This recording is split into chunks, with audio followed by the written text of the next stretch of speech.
Welcome back to System of Systems, the audio misinformation. Gotta cut that. Gotcha. Fucking Will fuck that do. shit up. Will do. All right. Welcome back to System of Systems, the audio misinformation arm of the Safety Propaganda Counterintelligence Network. These are your hosts, Adam Lehrer. And Will Sampson. Thank you for being here tonight. Before I introduce our guest, I just want to address the loss of a creature who kind of became a bit of a mascot for the entire show. God, she's appeared on YouTube dozens of times at this point, just because I always would have her on my lap and whatnot. But my beloved Puggle, BB, passed away in bed on Monday night. So we were expecting it to a degree. She had contracted lymphoma about a month ago and sort of rapidly declined, albeit medicated, that kept her going, at least eating and being playful for a little while. But man, oh man, has it been a fucking brutal week. And I don't know. The thing with losing a pet is you kind of feel like guilty about the immense grief. Because everybody kind of blows it off like, oh, it's just a pet, they pass. But she was such that dog made me a better person in so many ways. She kind of showed me a side of myself that I didn't even know existed, a less self-serious, more playful side. And she got me through the worst times of my life, vis-a-vis a very bad relationship and the beginning of my recovery from heroin addiction. And she ushered me into the best parts of my life, meeting Michelle, getting married, and this whole thing. So rest in peace to my beloved little angel, and appreciate to all the fans out there who sent me well wishes. Nevertheless, we are here with a friend of mine, the artist, mathematician, philosopher, maker of noise music, curator, and as his Instagram handle would denote, a true polymath, if there ever was one, Mr. Eric Schmid. Welcome to the show. Oh, thanks for having me, Adam. And yeah, my condolences about your pet. I'm really sorry for your loss. Oh, thank you so much. Yeah, it was man, just like the macabre aspects of death are so sort of like traumatizing. I mean, it was Oh, it was really fucked up. Like she kind of took a downturn on Sunday night. And her breathing started getting heavy. oh wow. And I went to bed. We went to bed, and then my wife woke me up at like 5:30 in the morning, all frantic. Like she's her breathing sounds weird, is what she said. And then I heard it, and I was with my grandfather when he died, so I knew what that sound meant. I was like, oh fuck, she's dying, but I couldn't like break it to Michelle yet. Oh, So I just like put her in my lap and tried to stay awake, and then I drifted to bed. And then when I oh, woke up, I tried to tap her awake. I was like, all right, baby, let's go pee pee, thinking like she, I thought I heard her breathing almost get normal again, but that was the sound of her last breaths. So when I oh, like tapped Man. her head just went fucking limp. Oh, it was fucked. It was fucked. But in a lot of ways, there's like something truly beautiful about that too. Like that we were spared having to play God in that way. Because we were planning on taking her to get euthanized that day. oh wow. And instead she just went out peacefully in her sleep, like wedged in between us. There's something about that that's at least quite heartening, you know, because that was like her favorite. She died in her favorite place at her favorite time of the day, which was like early in the morning. So I can take some kind of peace in that. Have you guys ever had pets, or like pets that Yeah. you were extremely attached to? I have. I grew up with like a bunch of dogs at my parents' house. So yeah, I most of them dying, I wasn't like I was in college by the time that they actually died, save for one who I got to watch writhe around in her last hours, which was very weird and possibly due to actually maybe I shouldn't say that, but possibly due to a friend of mine's mistake is why that happened, but we won't go into details on that. Oh But man. yeah. Um yeah. What That about that you? was oh sorry. Yeah. No, sorry. Go ahead. Finish. I cut you off. Oh, I would just there wasn't really anything to finish up there, but Eric, what about you? Oh, I had a pet dog when I was a baby, but um my mom had to get rid of it because or like give it to a neighbor because it kept attacking me as a child. Now, what do you mean it kept attacking you? Like in what way? Oh, it would just like get jealous and get territorial about like room on the couch or the bed or stuff like that. I don't know. See, I had dogs growing up. A couple. We had a Shih Tzu named Wicket, who was Oh, we named had a after. Nice. Yeah, Wicket was named after the Ewok from Return of the Jedi. Because oh yeah, because I was a Star Wars kid, you know. But Wicket lived forever to the point where you know, you're like, he was like 19 when he died or some shit. oh He was like fucked up for like 12 of those years. But his like he had one of those just like living in like piss poor quality, but just like enduring anyways. And then we had this awesome bulldog named Bentley, English bulldog. And Bentley was one of the most amazing dogs I'd ever known for a time. But what happened was we went on a family trip and we left Bentley at a kennel. And when we picked him up, he had like gashes all over his head. oh wow. And they never really had a good explanation for what happened. They just said he got his head stuck in like the side of the cage.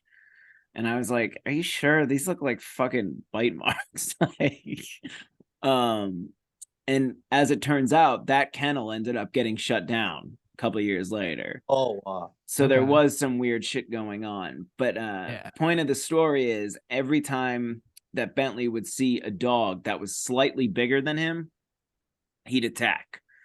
And there was this one German Shepherd on our street. Because I didn't know that he had turned violent yet, so I would just like play with him in the yard. But he saw this German Shepherd and he sort of went up to him, and I thought he was just going to say hi. He went into fucking psycho mode and like ripped this poor dog to shreds. Oh my. Yeah, Damn. yeah, like he almost like he had his like jaws just like clamped on his neck to the point where my dad had to like hit Bentley in the head like 3 times just to get him to open his jaws, and we ended up having to put him down.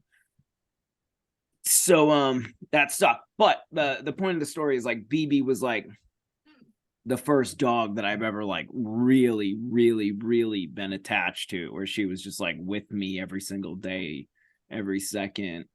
Like, you know, the weirdest part now is just like right before we were doing the reason I was a few minutes late is because in my head I was like, oh, I better take the dog out before and then you catch yourself and you're like, Oh wow. Oh, oh damn. fuck. It's like you remember over and over and over again. Yeah. That's kind of how grief works. It's just like waves, you know, you like chill out, relax, and then something triggers it again and just like Oh repeats itself, you know? Yeah. But before we get too belabored by tales of dogs and whatnot, I thought a good place to start this conversation would be this essay that you wrote, Eric. Dimes is of the essence, which you wrote with Connor, who's coming on. Oh yeah. And Laszlo Horvath. There were a lot of texts. Oh, Connor's actually here. Great. We can just loop him into this.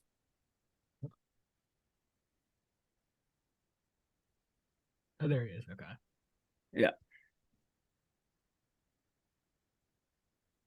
Hey, Hey, Connor, what's going Yo. on, man? hey Adam, how you doing? Hey Will, hey Eric. Hey. Hey, how's it going? Oh, going okay. Sorry about that. Oh, no Very worries at all. No worries. So Connor is a researcher as well as a member of the noise performance art Dada troupe Ono, who I'm actually familiar with. And he's also to join us for the show today. Connor, I'm glad you came in now because I was just going to ask Eric about the essay that you guys wrote. Oh yeah. Dimes of the Essence, which is a good title. And there was a lot of essays written about the so-called dime square phenomenon last year. Most of them, I would say, were like scenester reports that didn't say much, or like finger wagging. This the usual sort of like mainstream media, like finger wagging, sort of like you've all been naughty kind of takedown essays. And this one I actually think got a lot of things right. So if you guys want to just talk about what got the ball rolling on this essay and what you think was trying to be communicated. Yeah, sure. Well, Eric asked me to start writing with him because we were talking a lot about I don't know, different writers, but mainly complex dynamical systems theory. And yeah, that's kind of what got the ball rolling. That's how Eric and I kind of met, was through talking about higher math stuff. Like we were both into growth and Deke. And that's why I messaged him. Like I heard about Eric through this guy, Andy, who runs a label in Chicago, Panicsville. And I was just talking Andy with him about Ortman. yeah. And he was like, oh yeah, you would like Eric. And then I just sort of, anachronistically met Eric online because he was posting about math shit. So that's how we came to it. And then Eric just sort of asked me to help him write it because he had been working on it for a little bit of time at that point. Yeah. And you're in Chicago as well, right, Connor? I was in Chicago for a long time. I'm in Berkeley, California. Oh, sweet. Okay, yeah, that's where you teach. Yeah. All Well, right. it's like I'm just researcher. Yeah. All right. So Eric, what was your take on Dime Square? What were you trying to find in it? Hello? Hey, did I cut out for a second? Maybe. You're But good no, now. you're good now, yeah. Oh, cool. Just having a cigarette. Yeah, it's all Okay. good. Did you get my question? Oh yeah. Well, sorry. Could you repeat the question? All right, so you wrote this text on Dime Square. What made you start thinking about it, and what were you trying to extrapolate from all this text? Oh, I think that well, I lived in New York for about 5.5 years, and I had an experience with a lot of different communities, and I think what motivated this was there being kind of like second order or third order kind of systems of control that were self-generating, and the idea was that this was like nothing really new, but G. Chatelet, this Yeah. I philosopher. was just gonna bring that up because I love Chatelet, and his book there that Urbanomic just republished what's it The called? Pig Book. Yeah, the Pig Book. One of the Live it- most amazing like histories of what went wrong with radical politics, I think, ever written. And he's also a mathematician, so I could see why you would be into him. Oh yeah, I'm actually moving into computer science now, and True. and then I sent you. I think I sent you two proposals. I just got done speaking with Reza, who's a friend of mine, and he was telling me to do the film studies PhD at Cambridge, and it would be on like a Kantian idealistic universalism that's synthesizing the schools of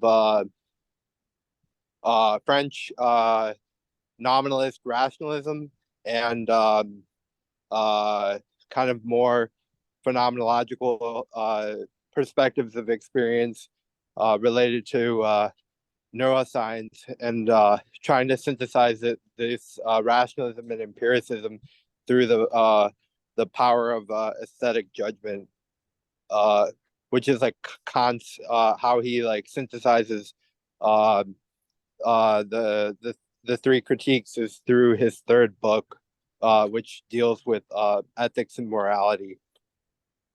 Yeah, and I saw some of the filmmakers. Michael Snow, rest in Oh peace, yeah, just passed away. that's the way. Rest in peace to Michael. He was a great talent. Bruce Nauman, Stan Brakhage. Oh yeah, I love Stan Brakhage. I'm a fan. oh yeah. He's I think he had a falling out with the structuralists. That's what I heard. No shit. Yeah, I don't know what the details are. Oh man, see that's like that's the kind of dirt that we need. All right, so you asked this question: what are the phenomenological? I'm so bad at fucking pronouncing that word. Phenomenological, is that what you're trying to say? Phenomenological There we go. Okay. implications of the films of Michael Snow, Bruce Nauman. What are those implications, do you think? At least what are your like what would be your theses, and like what would you be trying to prove that those implications are? Oh yeah, I was trying to think of like a well, I'm interested in a lot of the like early conceptual video work and then the structuralist film because I think they encapsulate this philosophical dualism between the pure and empty form of time and then kind of uh, the subject being formed kind of in a methodological kind of developmental way, proceeding from like understanding uh, general forms and things that are like higher order, and then on the other hand, that's more rationalist. So it's more like kind of cause and effect, geometric proof of like a rational. I mean, I think most rationalist philosophers had some like inherent fringe mystical belief or something, but the idea that mind is existent, and then this other more empiricist kind of phenomenological approach, which is your question, which is dealing with how do we like bracket experience and can this be expressed mathematically like at the level of neuroscience and cognitive science, and that also provides like a sense of the synthetic a priori, which is maybe a mathematized kind of expression, and relating trying to synthesize these two schools of the rationalist one, which is more about mathematical development and generality and like new theorems and new conclusions, and then the other one is more empirical and kind of more applied mathematical, in some sense of like what is our perception of like of colors and like things in the world, or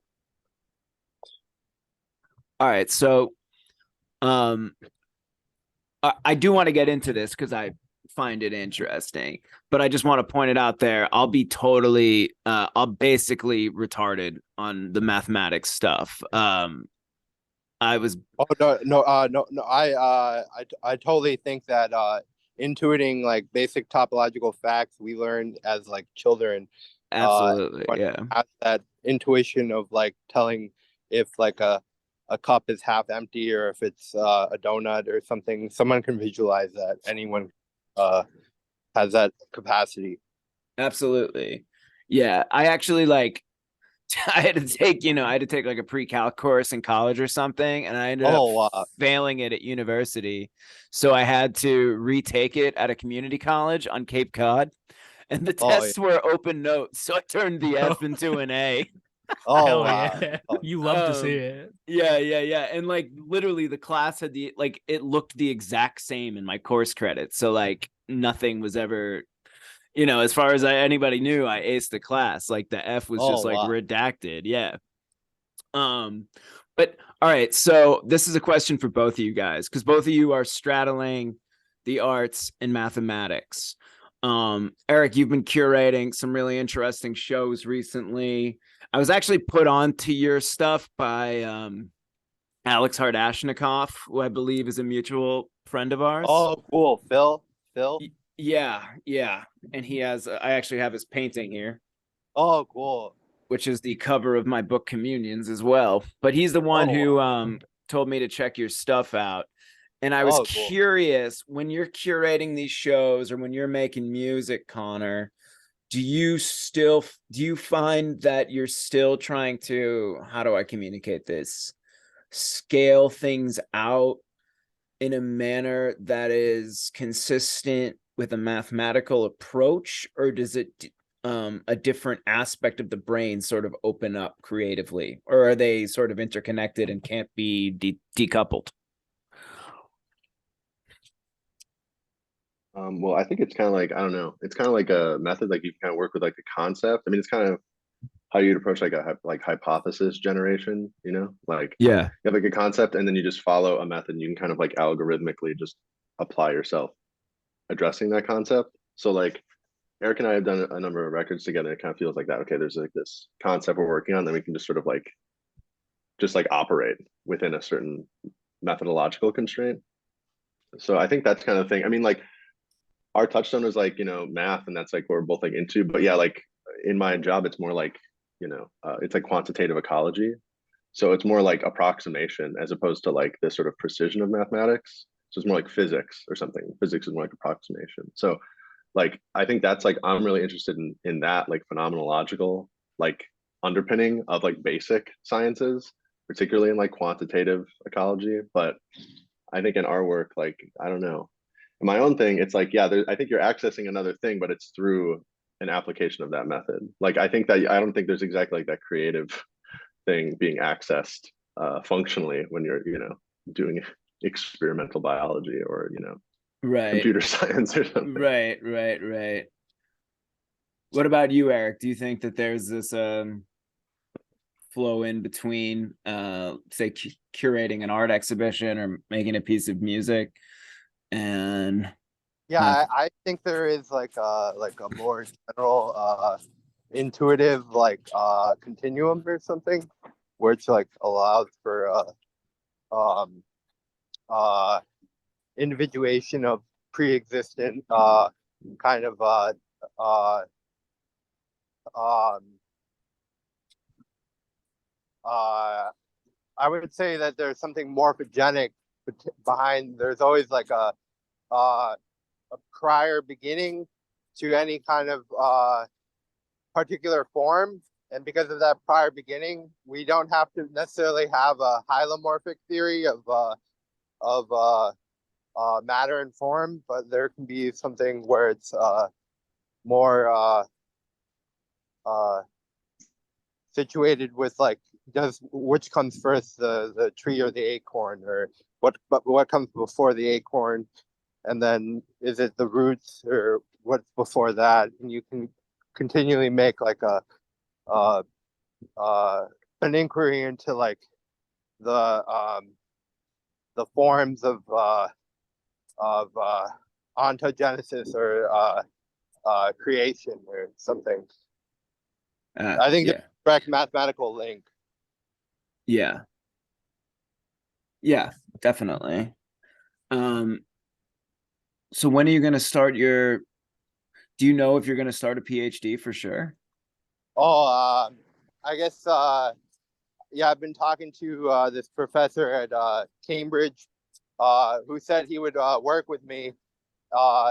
His name is Ian James. He's a professor of French philosophy and literature, and I would be, I think, starting in October of 2024. October 2024. Nice. Yeah. All right. So yeah, you guys have been making music together. I checked out some of that stuff. It's always interesting and fun to listen to. But both of you guys, all right. So one thing I think is cool is that we're all sort of like 1 foot in, 1 foot out types, you know? Definitely. Like, you know, I have a foot in the literary world, in the art world, in music, although I don't make it, you know, I have a label and all these things. And I like that position of like wetting my dick or whatever in sort of different subcultures without ever like truly becoming a part of them or like becoming part of the scene. Like I fucking hate scenes, you know. Oh yeah, I can agree Yeah. with that. I think this is a touchstone that Eric and I hit when we started talking with each other a lot. Yeah. Well, it's just like Definitely. you go to like, all right, here's a great example. All right, so you go to like a noise show and you have all these like malcontent, like dweeby losers who seem to think that they're at like the pinnacle of artistic production by like gargling into microphones for a room full of like 20, like there's this like really kind of unearned elitism today. Yeah. It's like in music scenes, you know what I mean, where they like look down upon people that can like write songs or like generate enthusiasm for this like cult of like realness or something. But that doesn't mean that there's like gonna be no good shit made within that scene, you know? Like there's always in an ocean of bullshit, there's always like a gemstone amongst that. But I was curious to hear your guys' perception on like having let's just talk like use noise music as the example right now, since we're all sort of like in it to one degree or another. You guys are making noisy music, and yet it still feels like almost like consciously divorced from the noise scene or something. And I was curious if that approach is conscious and you're just like position on like scenesters or scenes writ large.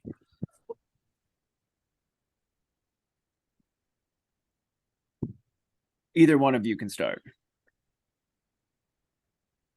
Yeah, I don't know. I mean, like, I think I like started. I remember like one of the first shows that's super memorable to me is like playing this place in Club Rect or in Chicago called Club Rectum. I was like 17, and it was like, super super intense, like those kind of like noise dudes, really alienating, like kind of like you're not a part of this thing. Right. Yeah. And it felt like that for it, never really got away from that. Or it's like, oh, there's like this cool scenester thing in that world, and it just felt like I don't know, like in collaborating with Eric and like working on like writing and all this other stuff, like I don't know, like it's like not even, I mean, we both like listen to noise stuff or are really into that, but I don't think it's And like Connor are going to be working on a new record that Reza Negrestani is writing a libretto for it. Oh It's wow. Hell yeah, let's go.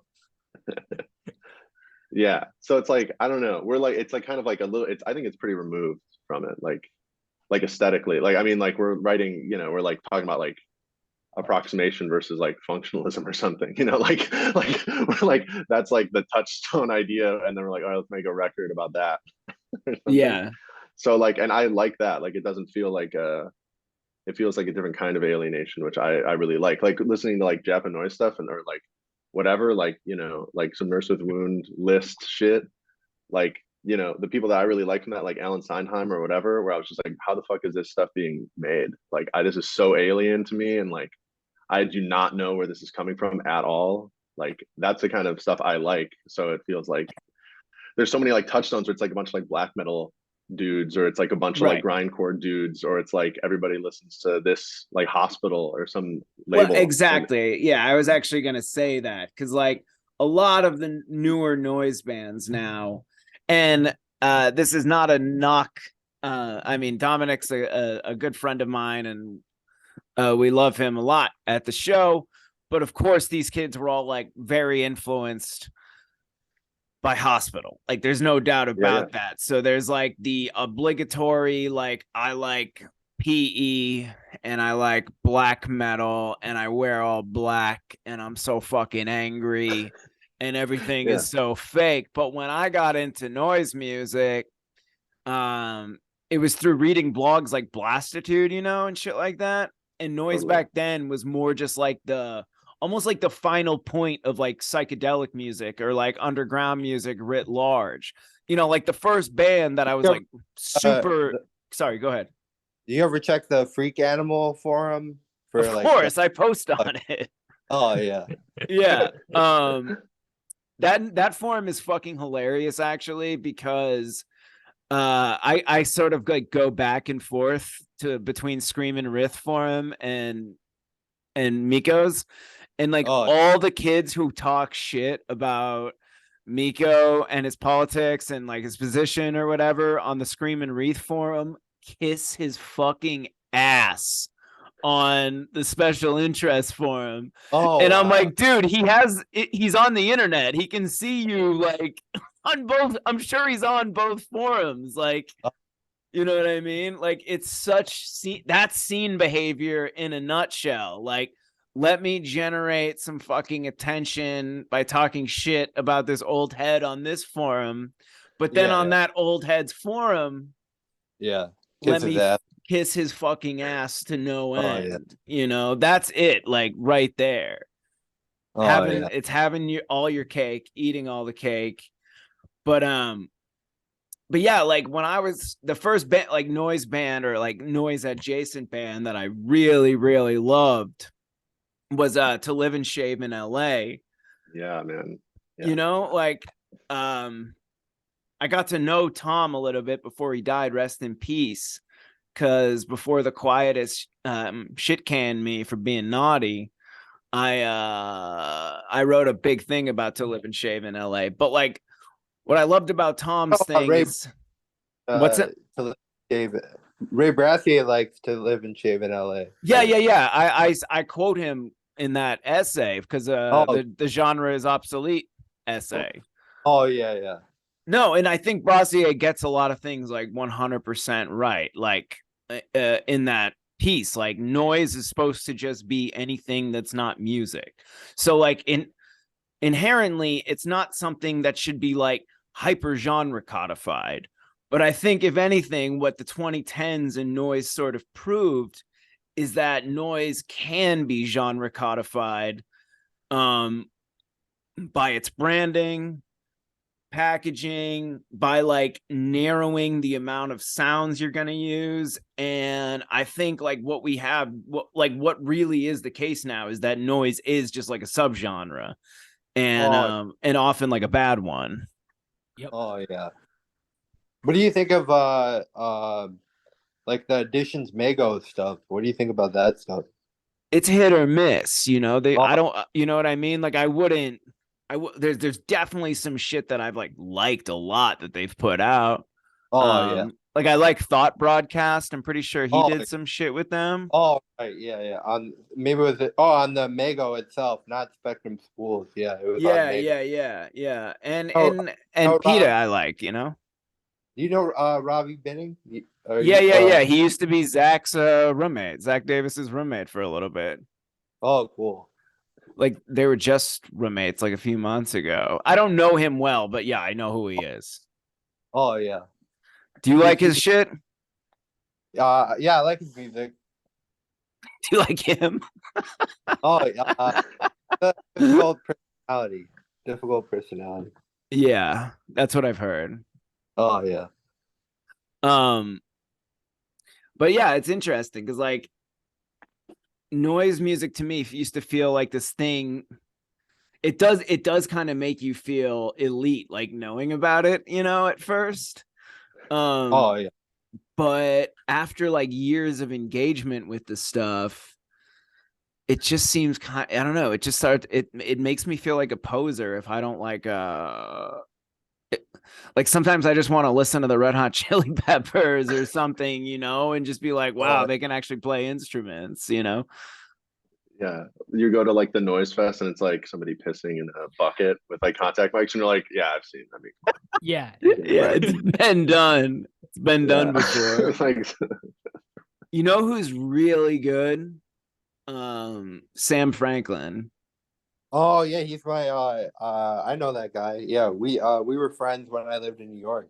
Okay, yeah, cool. He's like yeah, he's definitely sort of like weirdly big around that area, but also very legit as an artist. I saw him do a set in full disclosure, he's a buddy of mine, but um I saw him do a set in Nashville last Oh, November. that too. Connor Camber. Yeah, exactly. The guy who puts Oh, on the show, Andrew Hawk, is friends with Connor. Connor Cambird's fucking sick too. oh yeah, yeah. He's your buddy, yeah, right? We both know Connor. yeah, Connor, yeah, we both know him. yeah. Yeah, He I just like. sent me like a bunch of records. Yeah, All Connor's the right. best. Yeah, I like his Yeah, art and his music. Definitely impressed by his stuff. But Sam's set, right? Like it was like it started off kind of quiet, but the whole time he's doing these like insane vocals over it that was like almost like fey and effeminate, but and it was like such a breath of fresh air from like the lineup of like nonstop aggro dudes being like, fuck, I am sick of raping my mom or whatever. You know, it was like genuinely expressive. And I feel like that's the kind of thing that is lacking when a form becomes a genre, becomes a scene. Everyone all of a sudden is performing to fit into the parameters of the scene as opposed to expressing something authentic from their subjectivity. What do you think about that?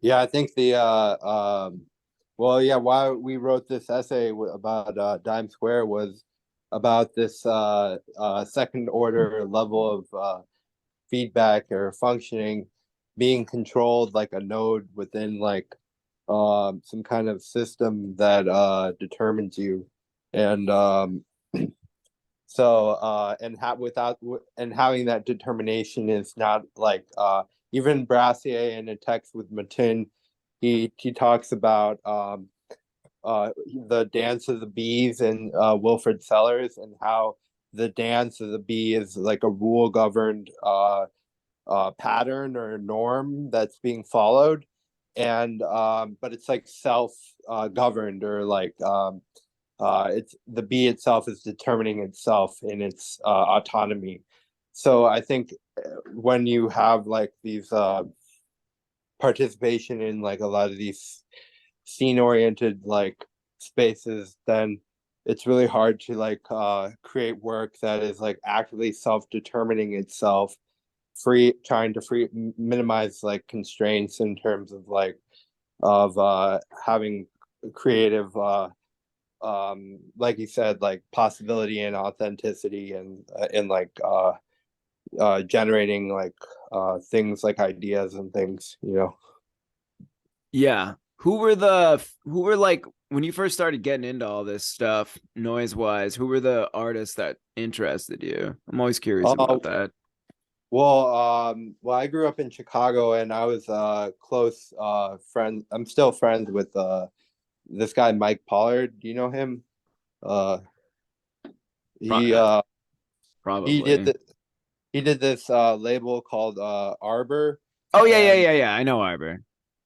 Yeah, and then he kind of introduced me to like noise. Like we met each other when we were like 14, and he had you know, would always give me like the latest like stuff by like Emeralds or the Skaters or Raccoon or you know, all these Midwest kind of like acts, with the exception of I guess the Skaters. But and then yeah, I guess later then I got more into like I personally find like the 80s stuff to be like the best. Oh, same. Yeah, and then like we were talking about we were just talking in the DMs about Mauthausen Orchestra versus Atrax Morgue, and yeah, I agree that the early Mauthausen's like some of the best like power electronics like noise that's like ever been made, you know. Yeah, exactly. And then their later stuff got kind of whack, but like Marco is more just like a Marco is like admirably consistent in his vision, I think, you know. Yeah. Like he really never diverted from the death obsessed autopinophile aesthetic. They both killed themselves, right? Yeah, he even made good on his looming threat for suicide, for better or for worse. But yeah, like just you know, there's so many like reissue labels now of shit that came out in the 1980s, just like shit that I've never even. Whenever you think you've like learned everything, like in art and music or whatever, like this happens to me all the time. I'll like have all this shit in my head, forget like half the artists that I know of, and think that there's nowhere else to go, and yet then all of a sudden I click on a link and there's like an entire fucking like subgenre that I've never heard of before. But I recently heard this early project by Jason Lescalit. Oh, cool. Yeah, have you heard of the stuff he's done with Graham Lampkin? Yeah, I love that shit. Yeah. Love that shit. Yeah. And Lampkin is, I think, one of the most like, not just like musicians, I think he's just like one of the most amazing artistic American minds of like the last 30 years for sure. Yeah. You know, the Shadow. Yeah. And like even his prints, like I was looking at his drawings and paintings recently, like really, really interesting, good shit. He's a good writer. And then like the Shadow Ring is, I can listen to the Shadow Ring any day. Yeah, Connor and I had an idea of like starting a Shadow Ring cover band. We were trying to do a Shadow Ring cover band with our friend Bo. Oh man, you guys gotta do that shit. I would put it out on the label. Oh well, if you're gonna put it, and I'm gonna make Bo rehearse, because it's hard, definitely hard to get a hold of. That can be the third release, you know. I just put out the first one. Next one will be a compilation, and then so we'll do that as the third one. I think that would be a good flow. Cool. Oh sweet, yeah. I do my Graham Lampkin. I got to work on my impersonation. I just realized something. Am I talking about Jason Lescalit? I'm talking about another sound artist that's sort of Lescalit adjacent. Oh yeah. Fuck, who am I thinking about? Oh, it's gonna drive me nuts. All right, let's just go to Graham Lampkin's Discogs and see if I find anything. All right, you know what? If it comes to me, it comes to me. Otherwise, fuck it. But yeah, I think noise is just like a hard, like, all right, so it basically starts happening in academia, and then all of a sudden there's like noise bands in the 80s, and maybe like the genre became like the biggest version of itself in the 90s with like the Japanese stuff. And now we're like, what? We're decades into the existence of the thing. And it's weird because it's a very contradictory thing, because like technically there should be no such thing as like there's nothing else to do in noise, because it's literally just like sound, you know?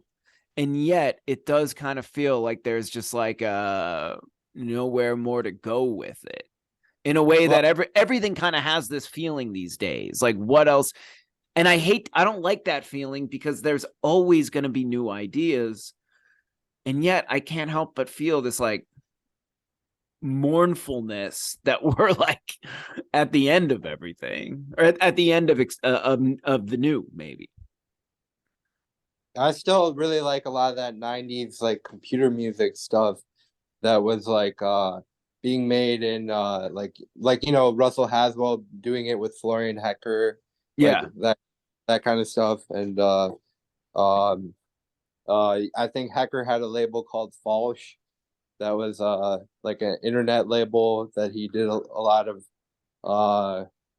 people at that time, including Peter Rayberg, the PETA or whatever, PETA, you know. And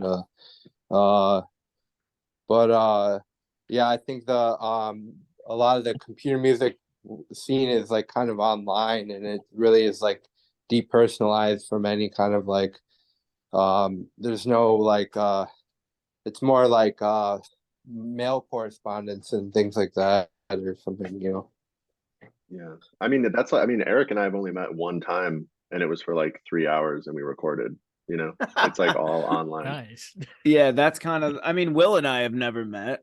No, we will someday, but We will someday. I've met a lot of people, like friends from the internet, but sometimes, if they're not coming to New York, I doubt I'll be venturing to some of the smaller locations anytime soon. Maybe this summer though, Will. I have to do a book tour for the new novel, like a micro book tour. Oh yeah. I'll schedule Ohio on the docket. Well, depending on what time this summer, I might not be in Ohio anymore. So where are you going? I'm moving to North Carolina like at the end of June. Oh, that's nice. Yeah, that's a beautiful, beautiful state. Yeah. Are you going to grad school, Will? No. Oh yeah. No, what are you gonna bring your band there or start a new one?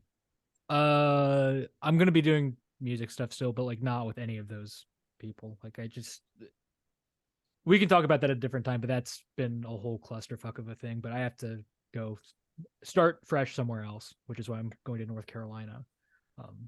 Yeah. You know what I watched last night?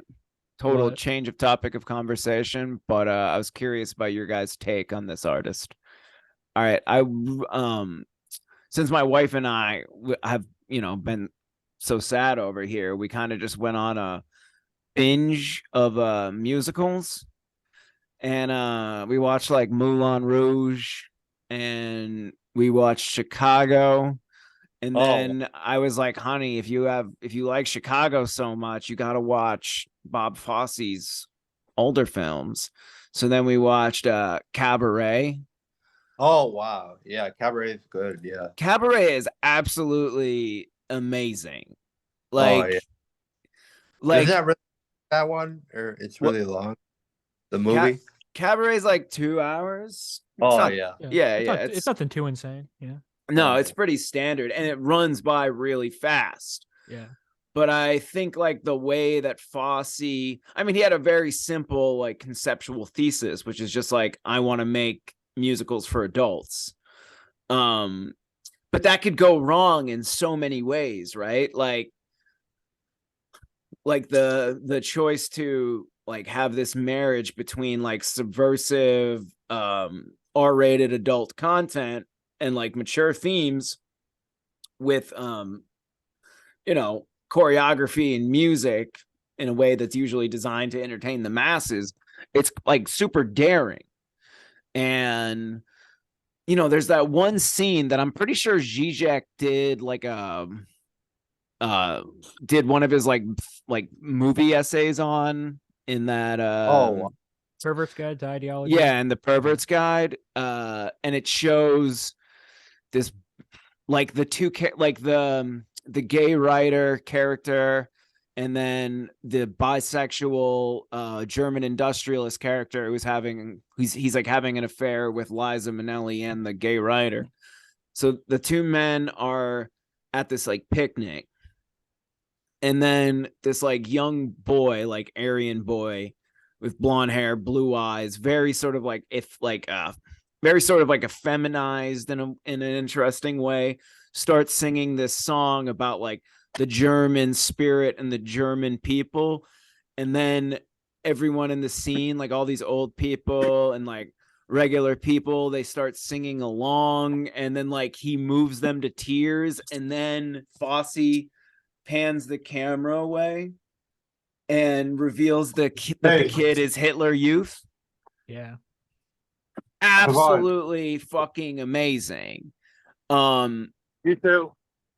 Like I think if we're gonna discuss like politics or political art or something, I think the way Fosse is able to like depict Nazi ideology as this like ghost in the background, because it's never like something that directly confronts the characters. Like it's not like the Germans. Have you seen Bill and Alexander plots? I love how they deal with it too. Oh, absolutely. Like he joins the communists one episode, and then he joins the fascists the next episode. And the whole thing is he's just like kind of listless and like looking for meaning in the world.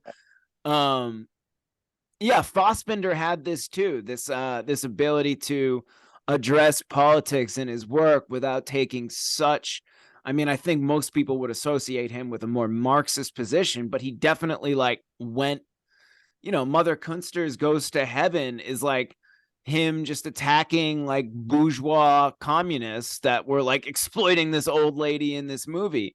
So all these guys, like artists like that, Bob Fosse, Fassbinder, there is this ability to address the politics of the moment in a way that the politics are like peripheral or subliminal or something. Yeah. What about Eric von Stroheim? Have you seen that guy? No, tell me about him. I think he made, or was it Josef von Sternberg? One of them made the Blue Angel. Have you seen that one? I'm looking it up. From 1930? Yeah. With Marlene Dietrich. Yeah. Joseph von Sternberg. I'll check this one out. It's on Hulu, apparently. Damn, Oh, okay. cool. But yeah, like, do you find? I think there's like this thing right now, because all of art feels like hyper politicized, but it's either like taking a direct position or taking the reactionary antonym position because you're annoyed by the position. And there's no room for like subtlety and beneath. It's like you're taking a side and you're going to be on this side of the fight or one or the other. Do you find that this is a problem in the arts, or something anybody should be concerned about or thinking about, or not?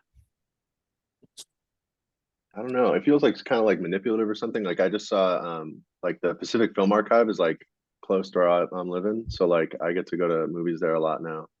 I saw Michael, what is it, Haneke or whatever. I saw Cachet recently. Oh, And I've like seen.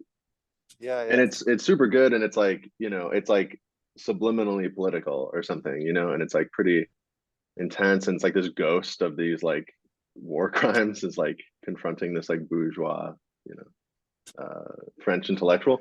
And like, I don't know, like to me it's all like hyper emotionally charged in like that like reactionary politics stuff, or just like on either side. Like it feels like it's not really like it's like doing a disservice to like the actual politics by being so like overtly political. Like Yeah, it's not like there's not too much autonomy of like any audience member. What was that, Yeah. Eric? when it's over dramatized, then it tends to not be as meaningful because they're looking for like loopholes or exceptions that uh uh like that when confronted with the brutal realism of like kind of like Hobbesian Machiavellian, political self-interest, then like uh there's a Chatelet referred to it as a new order, or Yeah. Yeah. Yeah, I feel like I think some people would associate me with a certain political position that I've never actually claimed, but because my whole thing is I'm basically I take like an extremist line once in a while just because like I think it's funny, and by like finding that humor in it, you can expose a kind of absurdity and hypocrisy in the world. Also, Donald Trump was really good at this too. Like when Donald Trump was at his like most apex, like, like authoritarian rhetoric, it was always so like ridiculous and camp. It was almost like it was campy in a way that Yeah. I It's like think self-parody yeah, it was at like that so point. yeah, exactly. It's And it was crazy. almost like the whole thing, the beauty of it was that like for like 4 years of time, and maybe even longer than that, there was this like overwhelming realization amongst the American populaces of like, oh my God, politics is like totally fake. Yeah, like well, yeah, any criticism of that shit too was like so it was like trying to parody the a parody. self-parody, and it just like everybody looked pretty dumb. Like everybody's getting caught being pretty clear, like not understanding what's going on. Yeah. You know? Yeah, because like Trump's like such like politically a liberal, he's almost like firmly in a tradition of like liberalism where he's like shooting from the off the cuff and he's like relying on bravado and provocation, but his political program was like, pretty normie conservative liberal in a lot of ways. I mean, there aren't. I mean, this has been pointed out to death, but like, there's very few differences between what he wanted to do and what like the Clintons were wanting to do in the '90s. Except he was better on fucking foreign policy, Exactly. Yeah. like a Well, lot better. Biden's a neocon, Yeah. Yeah. For I sure. mean, it is like stunning to me, and not to say like all what happened to Eric. I think Eric just dropped off. Maybe he Let me see if he says anything. It got too real, but I'll keep going no matter. too real. Anyways, yeah.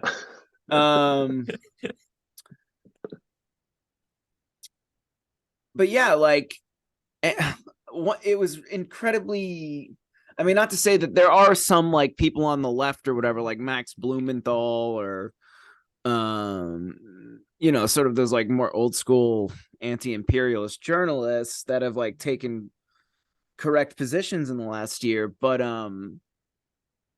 anyone who's like watching our country throw what $100 billion now to be used to like slaughter Russian speaking Ukrainians and then making a morality case, it honestly makes me fucking sick. Yeah, I mean it seems like very it just I mean I don't know, the whole like program of it all feels very like sickening and abject constantly. I mean I don't know, I feel very removed from it recently. Same. Yeah. Do you ever there's a still lot vote? of yeah definitely. I mean we have a lot, like I don't know, I have a lot of like colleagues and stuff that are from Ukraine or from Russia, and like all this shit is just like they're just like totally freaking out, like they're like, and it's so that was really difficult to see. But I don't know. Yeah, it was horrible. Yeah. Well, absolutely. War is a fucking nightmare. And typically this is not even something that like needs to be stated. Like it like one of the first things they teach you in school is that like war is awful, and that you should avoid it. But there's like propaganda now is like so sophisticated. You can instantly whip people in line ideologically in a way to get them to espouse support for something that they have no fucking understanding of. Yeah, like there's this I've been reading these like translations. This one guy I know out here in Berkeley is like did translations of like Reformation, Protestant Reformation era like political theater being done in France. And just like it's very like clear narratives, like getting people like to be, you know, against Protestantism, like Catholic propaganda theater or Protestant propaganda theater. And it's very clear in those instances, like it's so far away, like you can kind of see those narratives and people being like really manipulated. But similarly now it feels like it's total theater or like pornography or something. Like it just feels that way to me. Yeah. Like very explicitly. Well, it was really I remember Time magazine.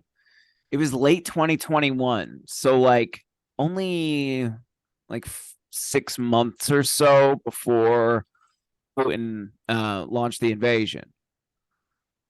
It's late 2020. All right. And this is like a detailed report by a massive mainstream news Western network about the Azov battalion, what it is, what their goals are, and the people like the Russian speaking Ukrainians that they murder, and the conflict that this is creating at the border. Like it's like the whole thing. And how NATO is sponsoring it, right? Like they talk about that at the end, like, oh yeah, and NATO is like arming these guys and like training them to be like super killers. And then 6 months later, Time magazine is saying we need to 100% support everything our government does to support the Ukrainian government in this conflict. They can't surrender, they can't negotiate or anything. And I'm sure there had to have been like a few people who probably saw the first report and then just had it totally fucking like nuked out of their brains by the time it came around to support the military industrial complexes like war initiatives. It's crazy. Are you pro-war, Eric? What would you go to war for? No war. No war. Going to war? Oh no, I wouldn't go to war. I wouldn't be a good person to be in power. No. My mom had me registered as flat-footed when I was a baby. Even though I'm like totally not. Just so you couldn't get drafted or whatever. Yeah. Yeah. Yeah. She made me a coward at birth. But literally, like I was like I was a D1 track runner, you know, so like clearly my feet are fine. But I was always like, part of me was always wondering if like the military would reach out and like be like, yo, why'd you lie about these flat feet of yours? But it never happened. Actually, I've read sorry, Eric, what was that? I said, thank God. Yeah, exactly. Did you guys ever have any friends who fought in the Middle East? Yeah. I had a friend who was a like a truck driver, like a convoy driver. So their whole job was just like driving for like 48 hours, like through. I forgot where they're. I think they were in Afghanistan. Yeah. What about you, Eric? No, I haven't. I guess I live a sheltered life. Yeah, or you've just like lived close enough to cities your entire life that you don't really know anyone who goes to war. Yeah. What about you, Will? I'm curious. Yeah, I have an uncle on my mom's side who is in the Middle East. And then I currently have a friend who hasn't been shipped out yet, like overseas or anything, but who's currently in the military. So I know people, yeah. In the army? Yeah, in the army. I had one friend who fought in Afghanistan in the army and he died. Damn. In like an IED blast. And then another friend who he got a college degree but it was like right after the financial crash, and he was just like having, like all of us were, he was like having shit for luck with finding jobs. Mm-hmm. And his dad was this super like jingoistic, um like middle class loudmouth type, Okay. like Sean Hannity, George W. Oh wow. Bush, like American, he loved the like one of those like staunch defenders of like every insane foreign policy decision America makes. And he Oh yeah. convinced his son, just join the Marines. You'll go in as an officer. You won't even see any action. You serve your country. And my friend, he was like black pilled enough on the job market to be like, okay, I'll give it a try. He enlists. They instantly sent him over for a tour of Afghanistan Oh as wow. as a technician, so like the guy who like fixes gadgets and shit in the field. Oh yeah. He did 2 tours, and on his second one he was in proximity to an IED blast that killed one of his friends, Oh wow. and he came back fried. Like, that's a really crude way to put it. He came back with like a serious case of post-traumatic stress. No, you should Oh say my god. fried. You don't clean the language up. Say fried. He came back like really fried. He seemed fucking different for sure. And you're always used to like everybody's seen a bunch of Vietnam movies, like, Born on the Fourth. What the fuck, Eric? Why do you keep dropping out? Yeah, like movies like Born on the 4th of July or whatever, that depict post-traumatic stress. But it was weird because it was like the behavioral tics were like more similar to the cinematic depictions of them than I thought they would be. Just like an underlying jumpiness or something. And like an inability to make eye contact is one thing I noticed. How long's Did he it been get since you've seen over? this person? Yeah. Yeah. What was that, Will? I was asking how long it's been since you've seen this guy. Oh, he's doing better now. He Oh, cool. last time I saw him, well, okay, that's funny. He's a conductor on the Amtrak now, Okay. and he is a conductor on the train from Providence to New York, and I ran into him on that train.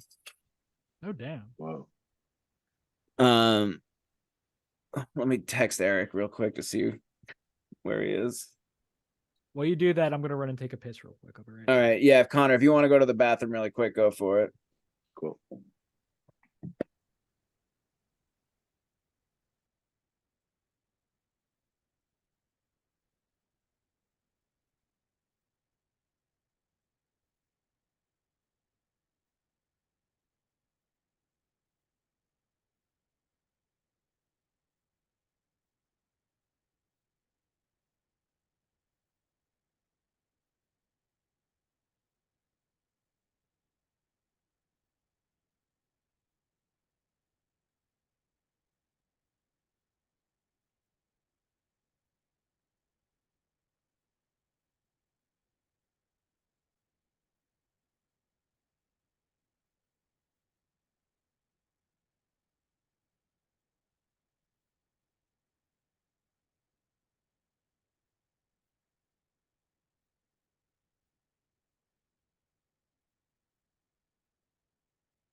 All right, I'm gonna try and wind this down Okay.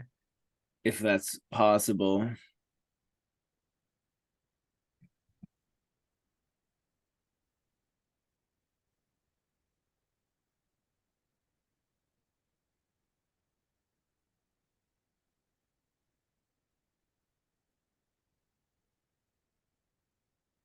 So should we try to wait for Eric to come back to do that or no? I'm gonna call him. Okay. Yeah, I'm not sure if his like phone died or something. Yeah, that was sort of my first thought, but I don't know. I don't know what to assume with Eric, given I don't really know him. Every time his phone dies all the fucking time. Okay, that is probably a safe bet. Constantly. That's a Fucking true dying. sign of the autist. Yeah. Yeah, I think his phone's dead because it's not even going through on Instagram. I Okay. can try to email him the link to his email. 1 second. Okay.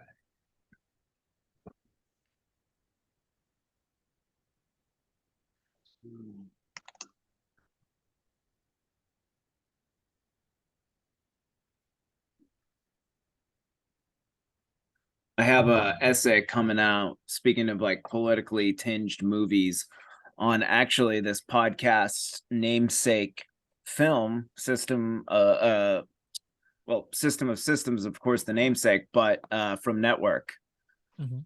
I finally wrote like a big thing on Network for I Am 1776. I think Network is also one of the most politically sharp movies. It's the best.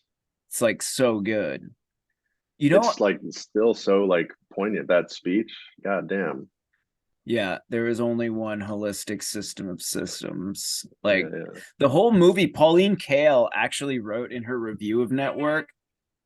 She was like very critical of the fact that it's like all monologues, but that's like the coolest fucking part of the movie. It's like a collage of sermons or something. Totally. Yeah. When Oh, and is your also, essay coming out again? I think I just got the edit back from my editor, and I think it's coming out on Friday. Oh, sweet. Yeah, I can't wait to read it, man. Nice. Yeah, I'll send it to you guys in the group chat. Yeah. Oh, cool. You're back, Eric. Welcome. Oh, thanks. Sorry, my phone died and now I'm on my computer. It's All right. cool. It's cool, man. Yeah, it's all good. My wife just got home from work, so I'm gonna try and rifle us through another 10 minutes to get a clean 90. Oh, cool. But another cool thing about Network is I mean, Sidney Lumet, I guess he's mostly like associated with the New Left, for better or for worse, but I love the fact that he calls, like, there's the character who's like clearly based on Angela Davis, and she's just like a media monster who like instantly sells out her principles for like the full-time salary and like fame awarded to her by the network. Absolutely, because at the time Angela Davis was like so, like, especially in the left or left liberal, she was like the one Black Panther who got almost like unanimous praise, the only one who didn't go to prison. But like the movie basically like perfectly identifies who she is and what ultimately purposes she's going to be used for. That shit is amazing.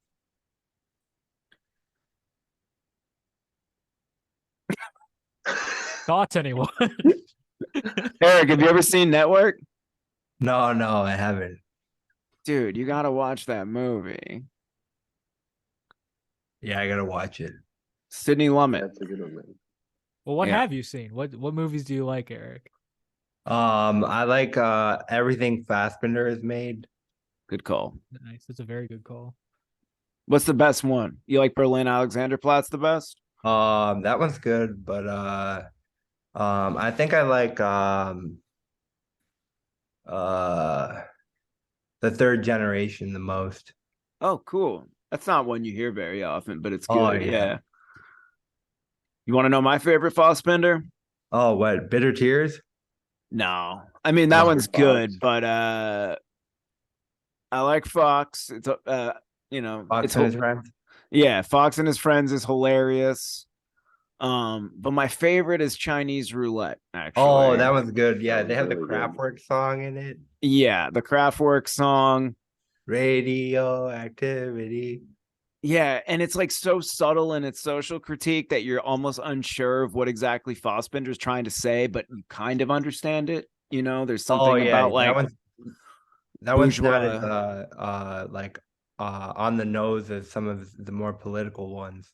Absolutely. Like it nails like the bourgeois sexual dynamics where like these married couples have such little respect for each other Oh yeah. that they'll just be like, oh shit, we're both cheating on each other. Why don't we make the best of it? Oh While yeah. our like traumatized daughter is upstairs like watching us the whole time. Yeah, I love Oh that yeah. one. And Connor, the what is it? The writer son or whatever who's like a complete fraud or whatever. yeah. Yeah. Is the brother or something, or I forgot what. Yeah, something like that. Um there is a character related to one of the characters who is a fucking fraud. Absolutely. Oh yeah. Um Connor, who's your favorite filmmaker? Oh man, I don't know. I really like that Henke guy. I really like him a lot. I've been watching a lot of his movies recently. Piano Um, teacher. yeah, yeah, yeah. I mean, I really like that Cachet movie. I don't know. I was watching a lot of those Fassbinder movies. I don't know if my favorite one though. I have no idea. I guess probably him. I watched like he had a retrospective. I think I watched all the Tarkovsky. I was like obsessed with him for a long time. I like Mm-hmm. his movies a lot. Yeah, I love Stalker. Oh, that's a great movie. Yeah. Yeah. And I'm not a Tarkovsky super fan, you know. I think I'm a little too fried by America that the super like slow movement of his films I Oh sometimes yeah. struggle with. Like I've Oh tried to watch Bellatar movies a bunch too. I have them like oh, all on I DVD. can't. I couldn't even last Yeah. whatever like 8 hours or some shit. Yeah. Dude, that's so funny. Like I buy his DVDs like some they get advertised to me on Amazon and I'm like, "Oh, cool. That'll make me look smart." Whatever. Oh yeah. I literally can't. It's not even just the fact that they're so long. You can't even watch like fucking 10 minutes of them. Like, I don't know Oh, if I believe that someone has finished one of those movies.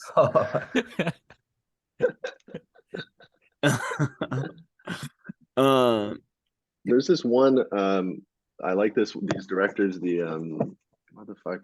The Dardenne brothers. Do you know the Dardenne brothers? You know them? Jean-Luc and Pierre Dardin. Yeah, I like their movies a lot. Yeah, Um, there's one that I really like where the guy it involves like a young couple and pregnancy. oh, fuck. I'm gonna look it up. I don't remember the name. It has that handsome French actor who's in a bunch of shit that I never know his name. Yeah, god damn. I'm gonna find it. I'm gonna find it. Yeah, no, I like those are probably my favorite one. I was really into that movie Rosetta. Have you seen that movie? No, is that one good? It's really good, yeah. From 99? Yeah. Yeah, Dardenne brothers. All right, yeah, I'll put that on the list.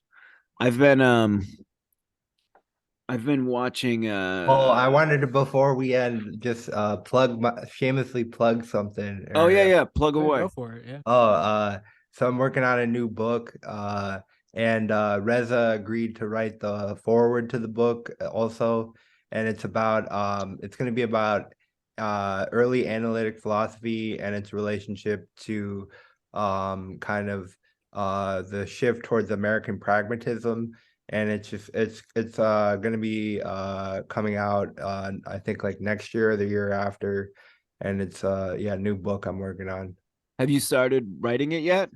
Yeah, I've just been in the research phase, so I've just been like reading a lot of like early analytic philosophy and stuff like that. Yeah.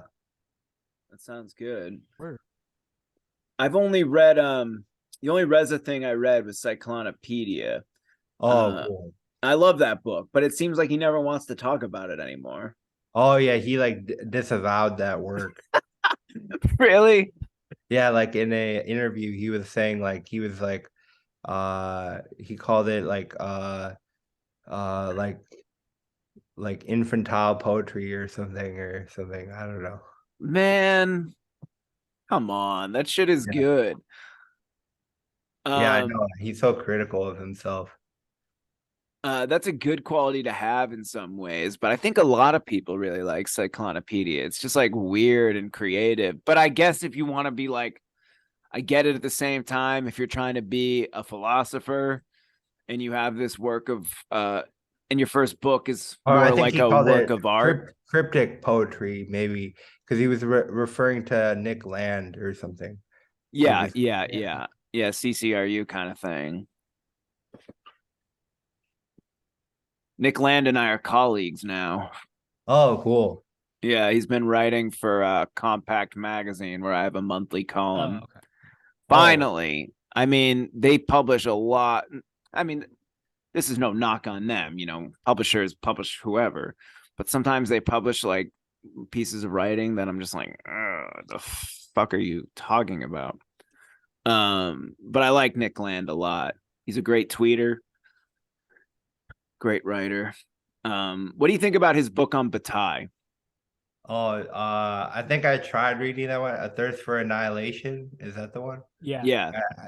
I tried reading that one when I was at NYU, and I couldn't get through it. Have you ever read it, Connor? No.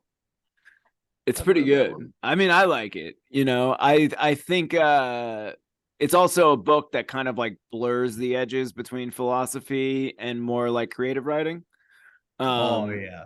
You know, which I think it sort of became a thing around that time. But there's that one chapter he writes. There's a chapter in it where he diverts from Bataille to Henry Miller.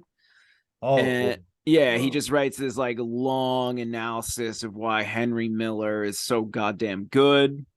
And I don't know, Oh, it's like a very exciting piece of literary yeah. I criticism. remember reading Under the Sheets of Paris, I think, or Under the Roofs of Paris. Yeah. That's like a Henry Miller book. Yeah. Yeah. Did you like it? Yeah, I thought it was like pure masturbation reading it or whatever. 100%. Yeah. He's like, I feel like Henry Miller, like Pierre Guillotin always Oh gets, yeah, yeah. people. Eden or whatever. Yeah, yeah. And Eden is very cool and whatnot. Like I like the fact it's all one sentence and that you can barely read it, Oh yeah, yeah. you know. And if you put it down, you always lose your place because it's not broken up by like Oh sentences yeah. and paragraphs and shit. But he always got so much credit because he is like, oh, I jerk off and write at the same time. Yeah. Oh, He is did that he did that Tomb book, right? The Tomb for Yeah, 500,000 yeah, pages yeah, or something. Yeah, I read exactly. that book. Yeah. Yeah, did you like that one? Yeah, I thought it was amazing. Yeah, I think he's really good. But it's at the same time that like thing like jerking off and writing, that's just like branding because at the end of the day, it's not like that hard, you know.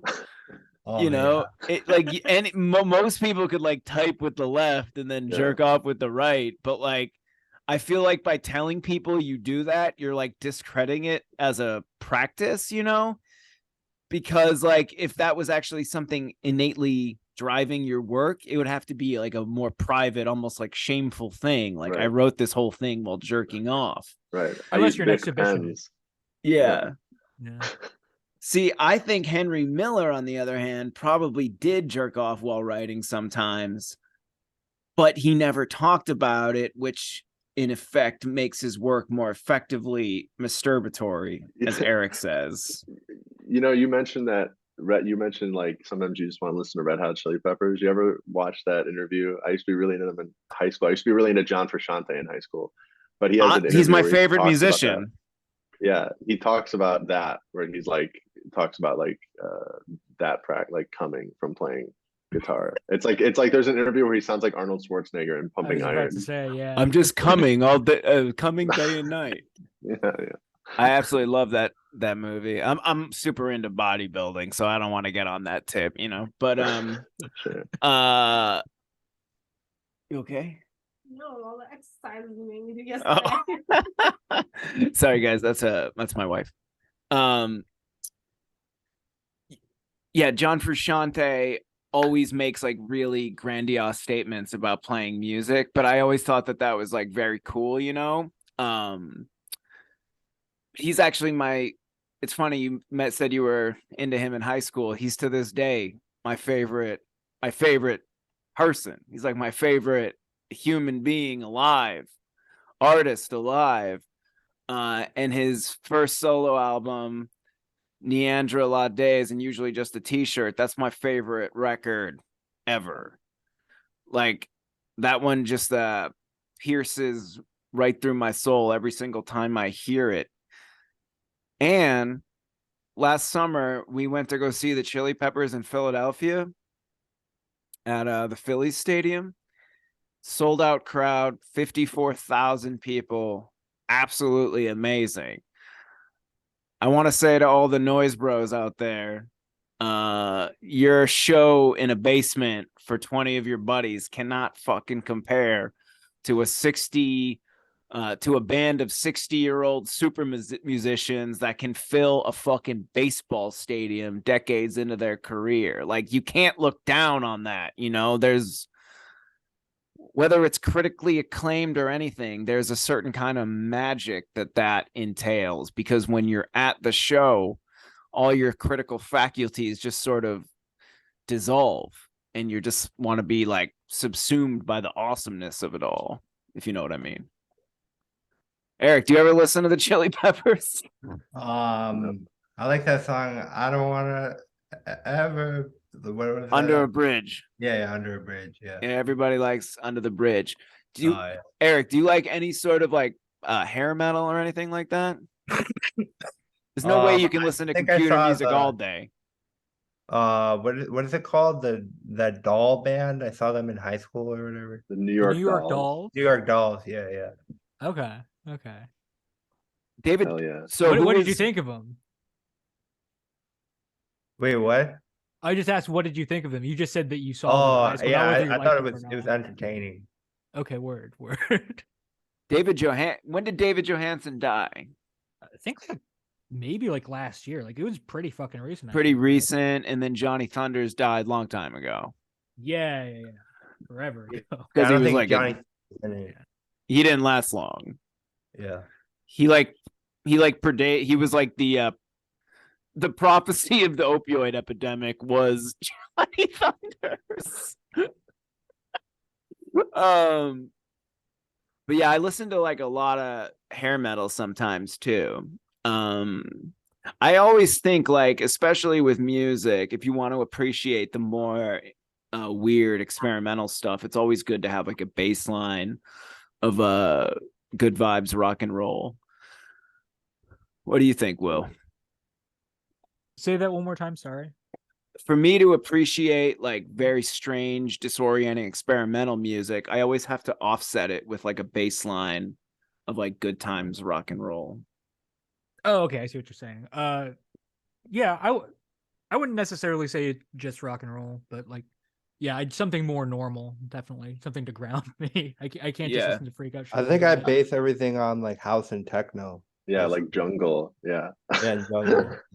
Yeah. I like a lot of that stuff too. Yeah. I'm actually looking forward. Surgeon has a new album coming out on Friday, first one in a few cool. years. Yeah, he's Birmingham, right, or whatever. Yeah.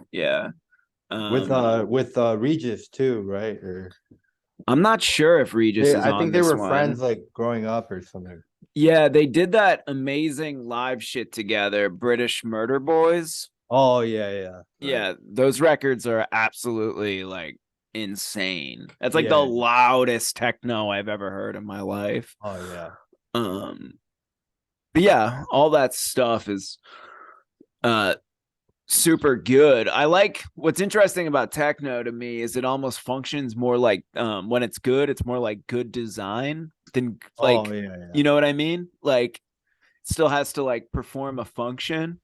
Yeah, if you see like what is it, like Jeff Mills using a like a 909 or 808 on YouTube, it's like insane, like him playing it. Absolutely. Yeah, like any of those guys, because you know there's great design out there that's still like very expressive and weird, but it still has to like perform the function of the object or of the building or whatever. techno is the same thing. Like you can make it as disorienting or weird as you want, so long as it gets people off on the dance floor. Oh yeah, four on the floor or something.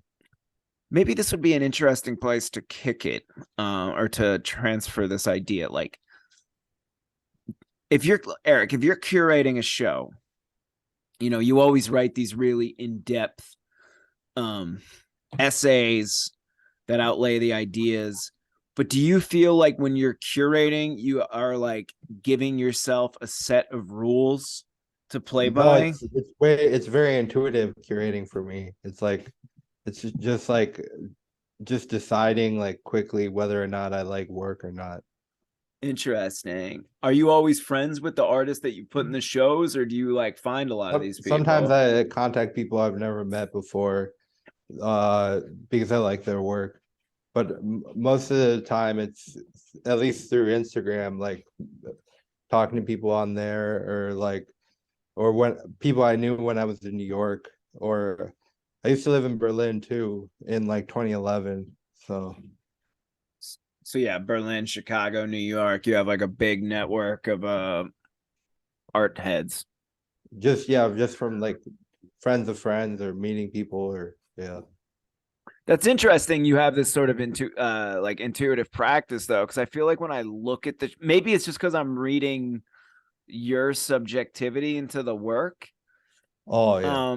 But I do feel like you create kind of a cohesion between the different objects and pieces. Oh, thanks. You know, and if that's accidental or whatever, that's even like kind of cooler in a way because you're doing it in a like an unconscious manner. Yeah, I would say it's I just believe in the relationship between like axiomatic structure, method, and intuition. I think there's a direct link between expressing something geometric in terms of a set of principles to follow by is the same as like coming up with like artistic conceptual statements, or concept art or whatever.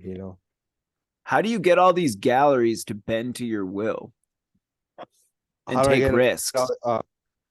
Wait, what?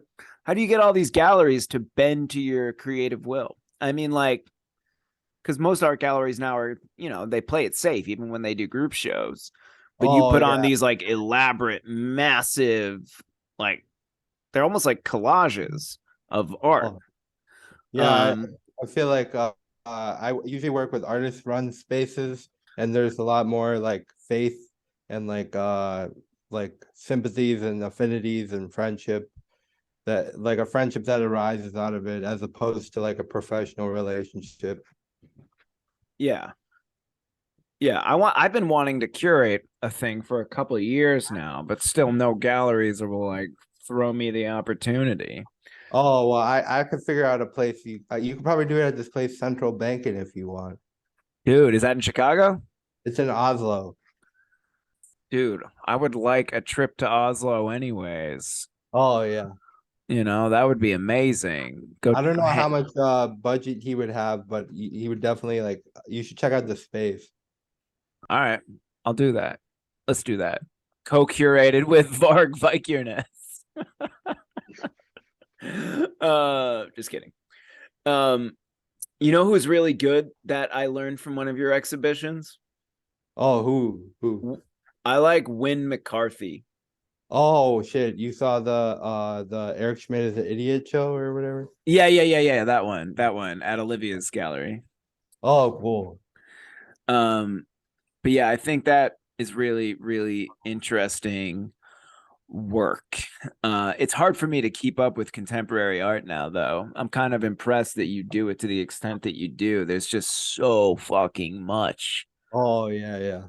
But I feel like a lot of it like goes back to me, at least, from like I was interning at Real Fine Arts, so I had like a direct like behind the scenes like kind of like understanding of how like curating worked or something. I did not know that you worked for Ben. Yeah, I worked for Ben and Tyler. Damn. Ben is a good pal of mine. He was actually Oh, here cool. for Thanksgiving 2021. Oh, cool. He brought over like 4 pies Great Oh guest. wow. He's a great guy. Yeah, absolutely. He's on this show once too. Oh, cool. How long did you work at Real Fine Arts? I was just working there for one summer. I was just interning, just a summer. What shows did they show back then? Do you remember? I was mostly watching this Chris Kraus films show. It was like her movies that she made before she became a writer. Yeah, yeah. And then the next one was a show that Andre Koschmider curated, and I think the press release was by Mathieu Malouf, and that was in the summer of 2011, I think. Matu is another friend of the pod who's been on the show as well. Oh, cool. A lot of connections happening right now. Well, yeah, Real Fine Arts was a really cool space. And for a long time was kind of the only thing like it in New York. You talk about it a little bit in the Dime Square essay, but I don't think you mentioned that you actually worked there.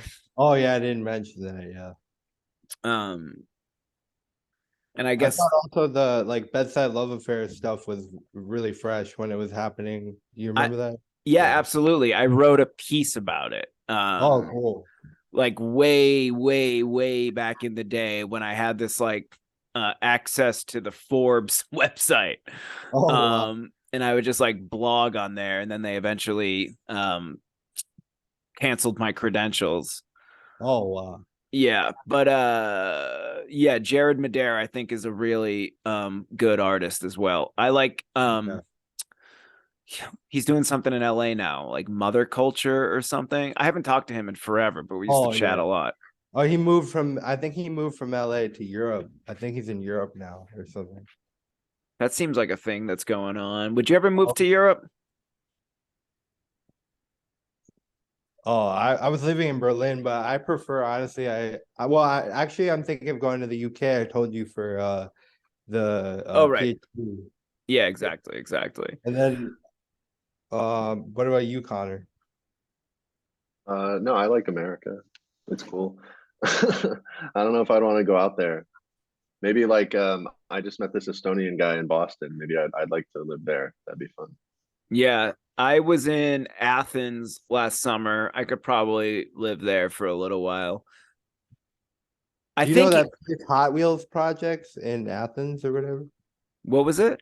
It's called Hot Wheels Athens. No, what's that about? Oh, my friend Matthew Peng is having a show opening on the 18th in Athens at this Hot Wheels gallery. You should check it out. He's a internet friend of mine, but he's a good guy. All right, cool. Yeah, we went to like 2 art galleries while we were there. They were kind of hard to find in that city. Athens is amazing though. You know, it's like one of the best travel experiences I've ever had. I remember seeing the Poseidon and I was like, oh whoa, it blew me away. The Temple of Poseidon. Yeah. My wife and I did we did one of those kayak tours around it. Oh, wow. It was absolutely amazing. And the city itself, like we were staying at this like bungalow. It was our honeymoon, so we got this like nice Airbnb. And my wife was like, it's right near the Parthenon or right near the Acropolis. And I kept being like, I was in my mind, I was like, oh, you know, whatever, down the road or in the same neighborhood. We were literally at the foot of it. So like as soon as we walked outside, we were at the entrance. And then on our roof, we could see the entire ancient city sprawl. It's absolutely incredible. All right. I think we can wind this down. Eric, you plugged your shit. Did you have anything else you wanted to plug? New music or anything? New 7-inch by Matt Vore on my label. He runs Trees Gallery. I don't know if you know. Yeah, I do. You've had a couple of things there. Oh yeah. And Connor, anything you want to plug? Yeah, I think I I might be doing a show this year in New York, like sculpture at this place called the Love Club. So I plug that, and I might be doing a record on Andy's label this year. Panicsville, really good, and I'm doing like a sort of like a residency thing, I think, at the Gray area in San Francisco for the Xenakis retrospective thing. So Sweet, Okay. sweet. Do you know that that's gallery, Love Club? No, I've never it's heard like of it. Tom Kohler, you know him? He's like a sculptor in New York. Yeah, the name sounds familiar. Tom Kohler, artist. He was in like a power electronics band, I think. Yeah, yeah. He Which was, yeah. one? Damn, I remember looking it up. I'll find it again. I don't remember. Tom I'll Kohler. message you it, yeah. Yeah, I'm just gonna Discogs it really quick. Tom Kohler, Discogs. Sharp Waist? Yeah, I think that's the one. All right, I'll check that out. And I'll check out this gallery. Let me know when your release with Andy comes out. I'll definitely buy a copy. I've always Oh, and loved. we got to do the record. Me, Connor, and Bo. Yeah, it's gonna be the Yeah, third we're doing Shadow Ring covers Shattering cover. covers, yeah. for Safety Propaganda Records. That is going to be in stores soon, or not, on Bandcamp at least. Oh yeah. And I guess I should plug this really quick. Safety Propaganda Records is live. You can buy our first release by a friend of the show, Zach Davis, former guitar player of the great noise punk band Lamb's Bread. The project is called Clearance. It's sort of a sample heavy 80s style PE kind of hypnotic NLP fuckery kind of zone. It's great stuff. People should buy that. I will be reading at this uncensored art fair. That's the name of it, Uncensored Art Fair. On March 25th, fans can DM the show for the address since they didn't announce it publicly. I'll be reading new material for a book coming out this summer. Will, do you have anything you want to put out there? I guess listen to my other podcast, Resident Life and Jories 151. Yes. But beyond that, no. All right. Check out Will's new podcast. Get all of Connor and Eric's shit from across the spectrum, writing, music, art. They're putting mathematics. They're putting it all out there. Eric, Connor, thank you for joining the show. Oh, thank you so much for Thank having you. us. This was a lot of fun, and looks like we got a full 2 hours. So, Oh wow. yeah, That was great. That was yeah. We should do it again, or maybe you could come on my podcast. Or I'd love to. Just let me know when. all right, cool. All right. Rest in peace to my beautiful Puggle BB. Thank you guys for coming on the show, and I'll talk to everybody soon. Later, guys. See you.